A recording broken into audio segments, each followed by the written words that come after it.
Hello viewers, welcome back to Abiz Delight. நீங்கள் நம்ம சேனலை இப்போ ஃபர்ஸ்ட் டைம் பார்க்குறீங்கன்னா சப்ஸ்கிரைப் பண்ணிட்டு பாருங்கள். ஸோ இன்றைக்கி வந்து நம்ம ரெட் வெல்வெட் கேக் ரெசிபி தான் பார்க்க போகிறோம். அதில் நம்ம ரெட் வெல்வெட் ஸ்பாஞ்ச் எப்படி செய்கிறதுன்னு பார்க்க போகிறோம். அப்புறம் க்ரீம் சீஸ் எப்படி செய்கிறதுன்னு பார்க்க போகிறோம். ஃபைனலாக வந்து நம்ம கிறிஸ்மஸ் டெக்கரேஷனோட என்டர் பண்ண போகிறோம்.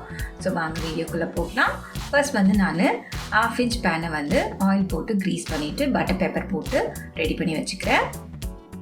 இப்போ வேறு ஒரு பவுலில் 1/2 cup மைதா எடுத்துக்கோங்க, 1/2 teaspoon baking powder, 1 teaspoon cocoa powder.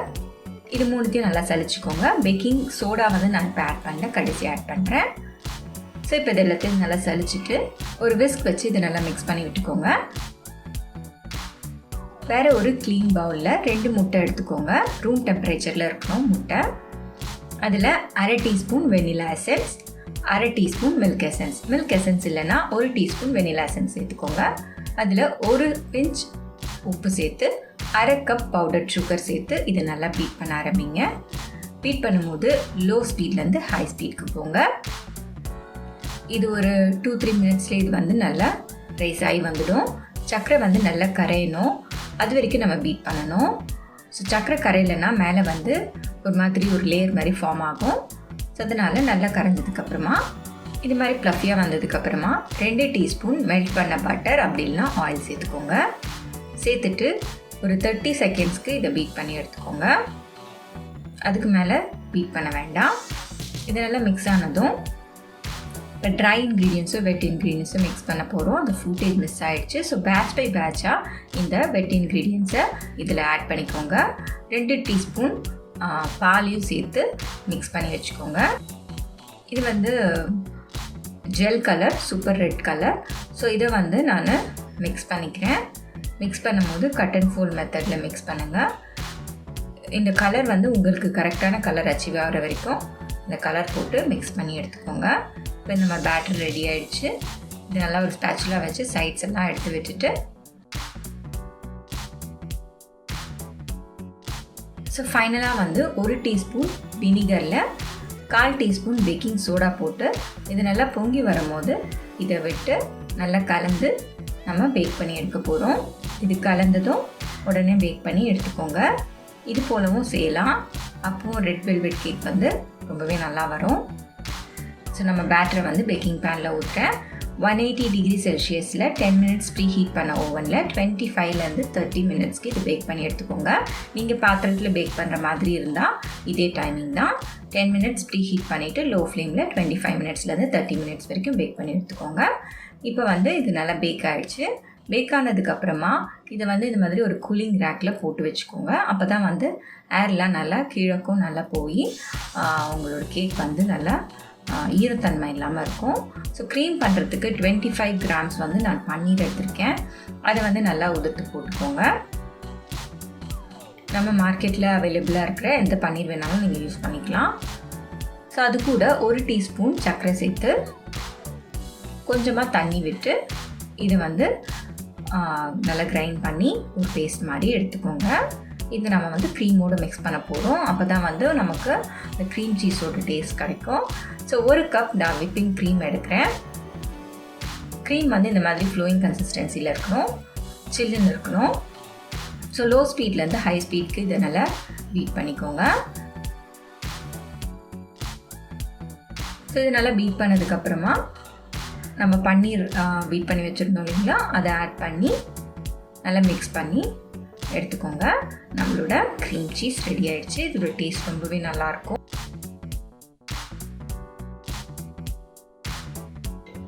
So நம்மளோட ஸ்பாஞ்சை வந்து நான் இந்த மாதிரி 3 லேயராக கட் பண்ணி வச்சுருக்கேன்.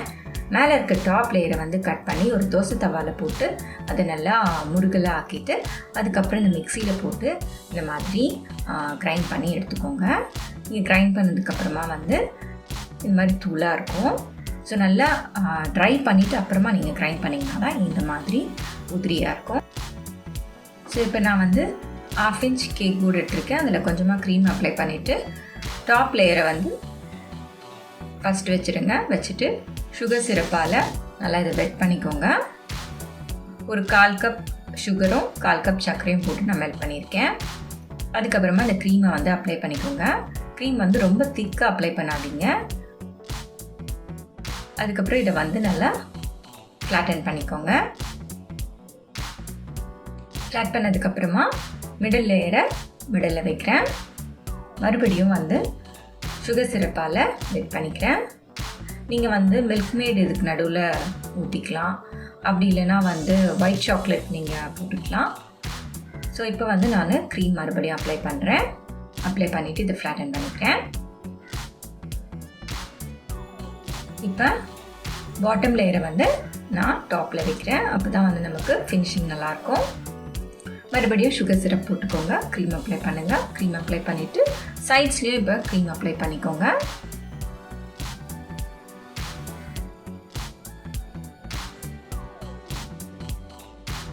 சைட் ஃபுல்லாக க்ரீம் அப்ளை பண்ணதுக்கப்புறமா இதை வந்து நம்ம க்ரம் கோட் பண்ணிக்கலாம். இதை வந்து நல்ல ஃபினிஷிங் ஷார்ப்பாக இருக்கணும், ஷார்ப் எட்ஜஸாக இருக்கணும் அப்படிலாம் அவசியம் இல்லை. ஏன்னா வந்து நம்ம ஃபைனலாக அந்த க்ரம்ஸ் போட போகிறோம், கேக்கோட க்ரம்ஸ். அதனால் லைட்டாக அது வந்தால் போதும். இப்போ வந்து நான் அந்த பெல் ஷேப் வந்து நான் ஒரு பட்டர் பேப்பரில் வரைஞ்சி வச்சுருக்கேன். அதை வந்து நான் வந்து கட் பண்ணிக்கிறேன். ஸோ இதை தான் வந்து நம்ம டாப்பில் பண்ண போகிறோம். இப்போ கேக் ரெடியாக இருக்குது. இப்போ இந்த பெல் ஷேப் வந்து கட் பண்ணியாச்சு. இப்போ சைட்ஸில் வந்து நம்ம க்ரம்ஸ் வச்சுருந்தோம் இல்லைங்களா, அதை வந்து போட்டுக்கோங்க. இந்த மாதிரி ஒரு OHP ஷீட்டில் இப்படி எடுத்து மேலே விட்டிங்கன்னா உங்களுக்கு வந்து நல்லா ஸ்டிக் ஆகிடும். ஸோ இது வந்து கொஞ்சம் ஈஸியான மெத்தடாக இருக்கும். நெக்ஸ்ட் டைம் நீங்கள் பண்ணும்போது இந்த மாதிரி ஃபாலோ பண்ணி பாருங்கள். ஸோ இப்போ சைட்ஸ் எல்லாம் நம்ம பண்ணியாச்சு. இப்போ இந்த ஷேப் கட் பண்ணோம் இல்லைங்களா, அதை நல்லா டாப்பில் வச்சுட்டு இந்த மாதிரி ஒரு ஜல்லி கரண்டி எடுத்து இதை வந்து மேலே தூவுங்க. ஸோ இதெல்லாம் ஃபில் ஆகிடும். ஃபில் ஆனதுக்கப்புறமா மெதுவாக வந்து இந்த பேப்பர் நம்ம வச்சுருந்தோம் இல்லைங்களா, இந்த பெல் ஷேப், அதை மெதுவாக உள்ளேருந்து எடுத்துடுங்க. எடுக்கும்போது கேர்ஃபுல்லாக எடுங்க, இல்லைன்னா வந்து மேலே இருக்க க்ரம்ஸே வந்து உள்ளே விழுந்துடும். ஸோ இந்த ஷேப் வந்து இதுதான் நீங்கள் போடணும்னு இல்லை, உங்களுக்கு என்ன ஷேப் வேணுமோ நீங்கள் பண்ணிக்கலாம். அப்படி இல்லைன்னா வந்து ஒரு ரவுண்ட் ஷேப் பவுல் வச்சுட்டு கூட நீங்கள் ஃபுல்லாக பண்ணிவிட்டு அந்த பவுல் எடுத்துடலாம். இப்போ நமக்கு ஒரு பெல் ஷேப் இருக்குது. இதை வந்து இந்த பெல்லை வந்து நம்ம டெக்கரேட் பண்ணிக்கலாம். ஜஸ்ட் எம்போஸ்டாக காமிக்கணுன்றதுக்காக நான் வந்து க்ரீம் மேலே அப்ளை பண்ணுறேன். மேலே இந்த லீஃப் வந்து நீங்கள் லீஃப் நாசல் வச்சுருந்தீங்கன்னா அப்படியே நீங்கள் லீஃப் நாசல் அப்படியே போடலாம். அப்படி இல்லைன்னா நீங்கள் வந்து க்ரீமால் இதை பண்ணிக்கோங்க. ஜஸ்ட் கார்னர்ஸ் நல்லா தெரியணுன்றதுக்காக சாக்லேட்டால் நான் கார்னர்ஸை வந்து கோட்டிங் கொடுத்துருக்கேன். அப்புறம் இந்த கோல்டன் பால்ஸ் வச்சு ஜஸ்ட் நான் கொஞ்சம் டெக்கரேட் பண்ணிக்கிறேன். இந்த ஸ்டார்ஸ்லாம் வாங்கி வச்சுருந்தேன் கிறிஸ்மஸ்க்காக. ஸோ அதையும் வச்சு நம்மளோட கேக்கை ஃபினிஷ் பண்ணிக்கலாம். அவ்வளோதான், நம்மளோட சூப்பரான ரெட் வெல்வெட் கேக் சூப்பராக ரெடி ஆகிடுச்சு. இது வந்து ரொம்பவே சாஃப்டாக இருக்குங்க. நீங்கள் இந்த மெத்தடில் ட்ரை பண்ணி பாருங்கள். டிசைன் இதுதான் நீங்கள் போடணுன்னு இல்லை, உங்களுக்கு என்ன வேணுமோ நீங்கள் பண்ணிக்கலாம். ஸோ வியூவர்ஸ், என்னோடய சேனலில் வர மற்ற ரெசிபீஸையும் பாருங்கள். உங்களுக்கு என்னோடய ரெசிபீஸ்லாம் பிடிச்சிருந்ததுன்னா என்னோடய சேனலை லைக், ஷேர், சப்ஸ்கிரைப் பண்ணுங்கள். அண்ட் இந்த ரெட் வெல்வெட் கேக் இந்த மெத்தடில் பண்ணால் உங்களுக்கு எப்படி வந்ததுன்னு சொல்லிவிட்டு எனக்கு கமெண்ட் செக்ஷனில் சொல்லுங்கள். தேங்க்யூ ஃபார் வாட்சிங் அண்ட் ஹாப்பி கிறிஸ்மஸ்.